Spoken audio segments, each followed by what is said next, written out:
నక్షత్రం పెట్టుకోండి. మహారాజు గారు ఎప్పుడైతే ఈ షావుకారులిద్దరిని విడిచిపెట్టారో వాళ్ళ దారిలో తీర్థయాత్రలు చేస్తున్నటువంటి వారే పడవలో కూర్చుని పిచ్చామట్టి మాట్లాడుకుంటూ తన ఊరికి వెళ్ళడానికి బయలుదేరారు.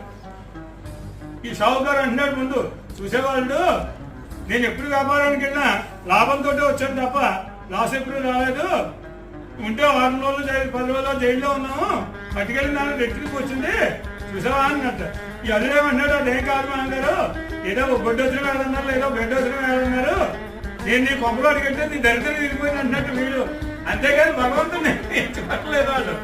అయినకి సరే వీళ్ళ పరీక్ష పెడదాము అని చెప్పేసి ఈ సత్యనారాయణ స్వామి ఒక సన్యాస రూపాన్ని ధరించినటువంటి వాడై వీళ్ళ పడవకి ఎదురుకుండా వచ్చి, పోయి షావుకారులారా పడవలో సరుకు ఏముందయ్యా, అందులో ఏముంటేలే సన్యాసిని మీ పేరు చెప్పి భోజనం చేస్తాను,